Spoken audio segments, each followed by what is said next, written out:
अलीज़ा ने एक पोस्ट की थी इंस्टाग्राम पे, जिसको कोर्ट में बढ़ा चढ़ा के पेश किया जा रहा था कि वो कोई कोर्ट की प्रोसीडिंग्स पे हम असरअंदाज हो रहे हैं, हम कुछ इस तरह की बातें कर रहे हैं। लेकिन उसमें हमने कोर्ट को सारे प्रूफ दे दिए कि जो हमने चीज़ें अपनी पोस्ट में डाली हैं, जो वायलेंस का जिक्र किया है, तशद्दुद का जिक्र किया है, असॉल्ट का जिक्र किया है, बच्चों की वेलफेयर उस घर में किस तरह रहेगी, जिस चीज़ों का हम जिक्र किया, वो सारे प्रूफ हमने कोर्ट में जमा करवा दिए हैं, जिसमें MLO रिपोर्ट भी है। इस तरह के सीरियस ऑफेंसेस हुए हैं इनकी पिछली हिस्ट्री में, जो घर तक महदूद नहीं रहने चाहिए, जो बाहर भी निकलने चाहिए, क्योंकि उसमें जो विक्टिम होती है वो औरत ही होती है। अगर इस तरह की चीज़ें बाहर नहीं निकलेंगी तो फ्यूचर में हम पाकिस्तान में औरतों को प्रोटेक्ट नहीं कर सकेंगे।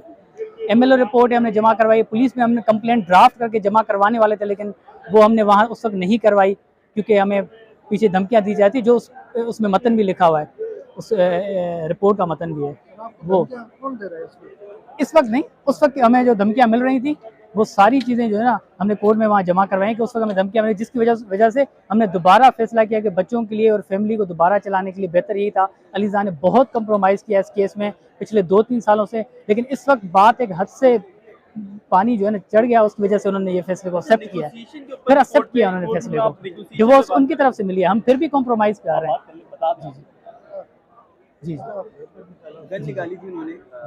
बाकी इसमें गन का भी जिक्र है कि उन्होंने गन निकाली थी, जो हमने पुलिस की रिपोर्ट में बताया भी था और हमने कोर्ट में भी बता दिया, कोर्ट के रिकॉर्ड में सारी नेगोशिएशन पे बात हो रही थी, आपने भी कमेंट जी बिल्कुल, मेंटेनेंस की नेगोशिएशंस पे वो आ रहे हैं। हमने उनको कहा है कि प्रॉपर जो एक वे होता है नेगोशिएशंस के लिए, आप हमें लेटर लिखें, हमें कॉल करें। जो मेरे वकील साहब के साथ मैं उनकी एफर्ट्स को अप्रिशिएट करूंगा। चले उनकी तरफ से, उनके क्लाइंट की तो पता नहीं क्या इंस्ट्रक्शन है, लेकिन वकील की तरफ से एक चीज़ आ रही है, वो एक चीज़ को पॉजिटिवली लेके जाना चाह रहे हैं। अगर वो मेंटेनेंस की बात पे आ रहे हैं तो हमने भी कोई एक्स्ट्रा अमाउंट नहीं मांगी, हमने अपनी मेंटेनेंस जो इद्दत के पीरियड की मेंटेनेंस अलीज़ा को मिली है वो भी उन्होंने अभी तक कैश नहीं करवाई, वो भी उन्होंने रखी और वो इंटेंड कर रही है कि मैं उनको, अगर वो लेना चाहे मैं उनको वापस कर दूंगी, वापस भी हम करने के लिए वो तैयार है। तो वो उन्होंने कैश नहीं करा। बाकी बच्चों की हमने एक एक चीज़ की हमने जस्टिफिकेशन दी है। अमूमन इस केसों में क्या होता है, ऐसे केसेस जो आते हैं बच्चों की फैमिली के मेथड्स के हवाले से, बच्चों के हवाले के हवाले से, अमूमन क्या होता है? अमूमन इस तरह केसेस में होता है कि अगर केसेस चलते हैं, लेकिन मेजॉरिटी केसेस में जो मेरा एक्सपीरियंस रहा है कि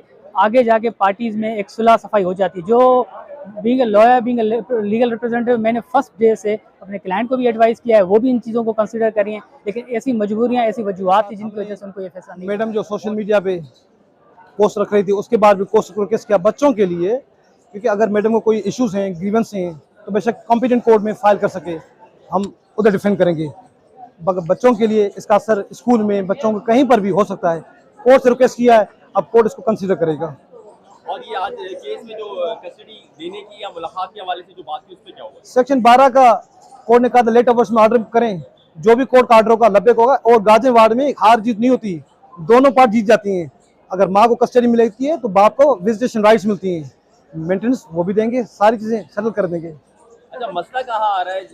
बड़ा सेलिब्रिटी है, उसके औदूदी केस में मसला कहाँ आ रहा है? क्या वो नहीं हो पा रहा?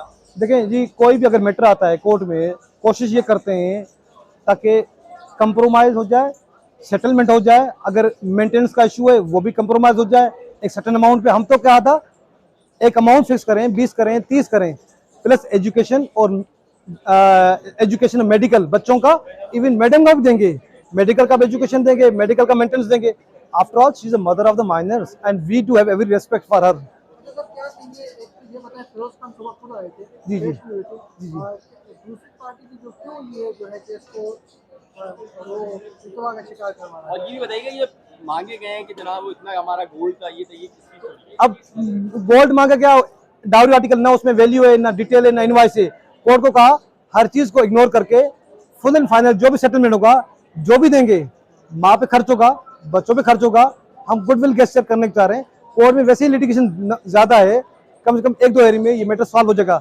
हमने कोर्ट में ओपन कहा है, बातें करेंगे इंशाल्लाह। अगर बातें सक्सेसफुल होंगी तो डेफिनेटली हम जो भी होगा सेटलमेंट अमाउंट वो भी देंगे, मेंटेनेंस भी देंगे। अगर नहीं होगी तो इस पर कानून के मुताबिक केस चलना होगा। Thank you so much.